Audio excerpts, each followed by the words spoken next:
السلام علیکم ورحمۃ اللہ وبرکاتہ۔ الحمد للہ رب العالمین والصلاة والسلام علی رسولہ الکریم وعلی آلہ وصحبہ اجمعین، اما بعد۔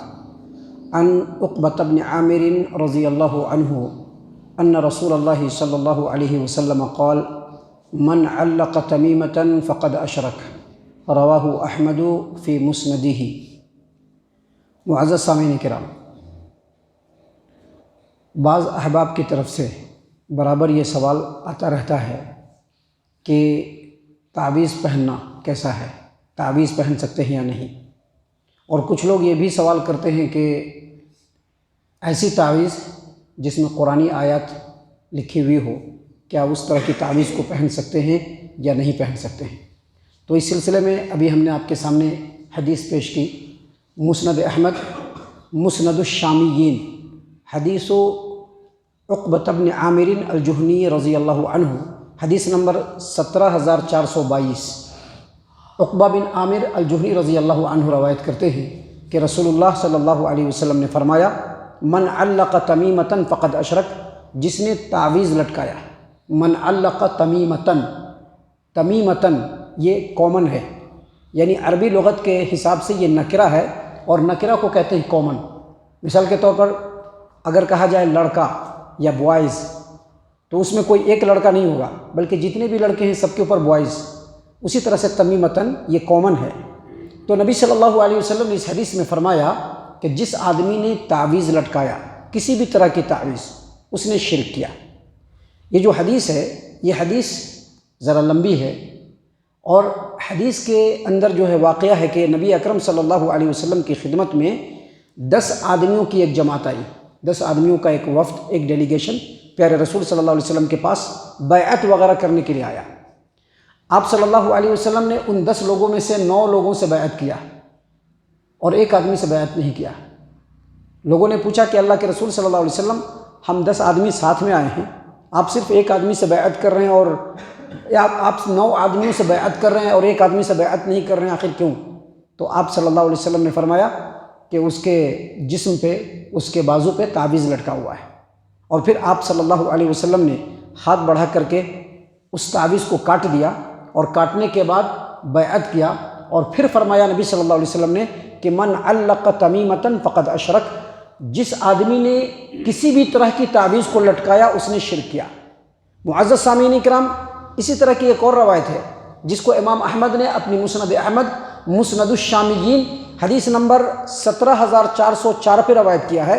عقبہ بن عامر الجہنی رضی اللہ عنہ ہی اس حدیث کے راوی ہیں۔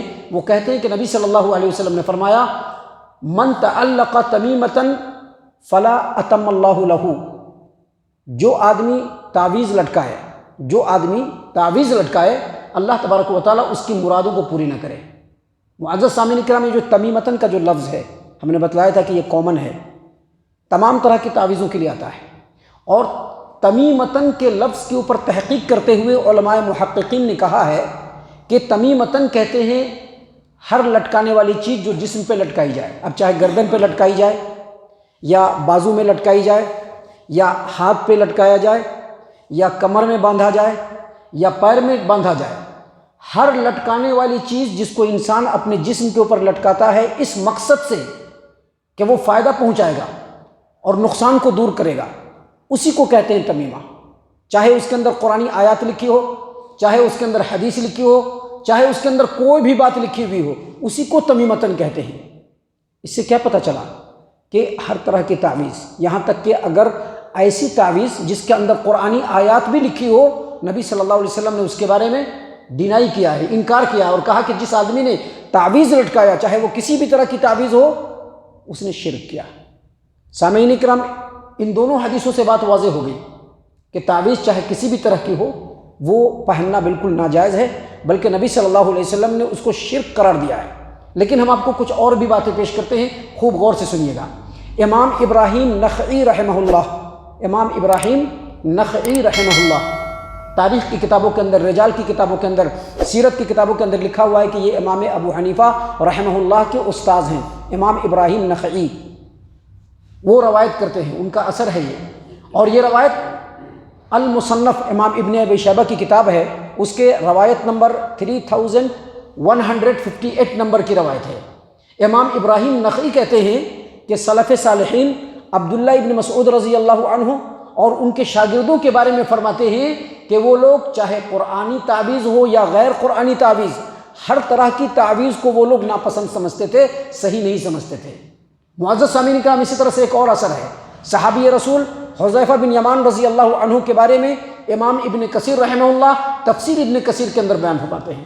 تفسیر ابن کثیر، تفسیر سورہ یوسف آیت نمبر 106، سورہ یوسف آیت نمبر 106 کی تفسیر میں حافظ ابن کثیر رحمہ اللہ حذیفہ بن یمان رضی اللہ عنہ کی روایت کو نقل کرتے ہیں کہ انہوں نے ایک آدمی کو دیکھا، اس آدمی نے اپنے جسم کے اوپر، اپنے ہاتھ کے اوپر، اپنے بازو کے اوپر، اب چاہے یہاں پر باندھا ہو چاہے یہاں پر باندھا ہو، اس نے دھاگا باندھ رکھا تھا اور تعویذ باندھ رکھا تھا۔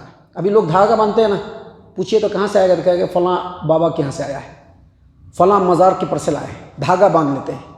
باندھنے کا مقصد وہی ہوتا ہے، چاہے تعویذ لٹکائیں چاہے دھاگا باندھے، باندھنے کا مقصد وہی ہوتا ہے کہ اس سے فائدہ حاصل کیا جائے اور جو نقصان پہنچنے والا ہے اس کو یہ روک لے گا۔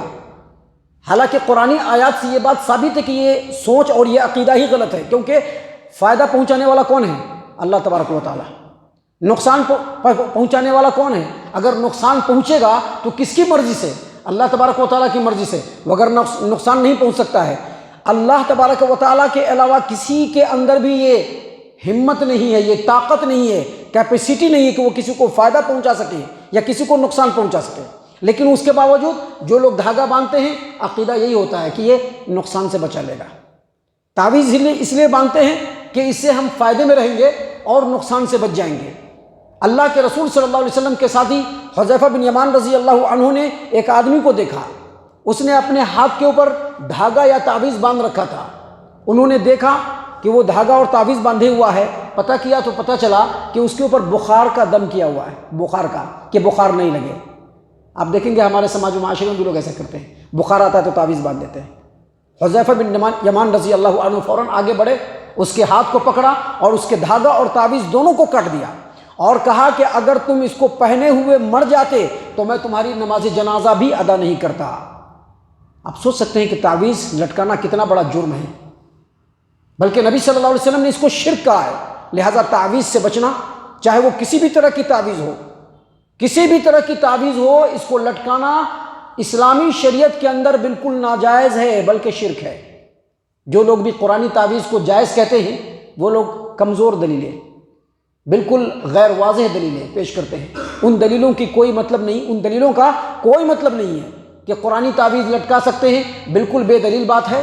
چاہے تعویذ قرآنی ہو یا چاہے تعویذ غیر قرآنی ہو، کسی بھی طرح کی تعویذ اگر آدمی لٹکاتا ہے تو شریعت کی نظر میں وہ ناجائز ہے، بلکہ شرک ہے۔ اللہ تعالیٰ سے دعا ہے کہ اللہ تبارک و تعالیٰ ہم تمام کو ان باتوں کے اوپر خوب غور و فکر اور تدبر کرنے کے ساتھ ساتھ ان باتوں کے اوپر عمل کرنے کی توفیق عنایت فرمائے، آمین۔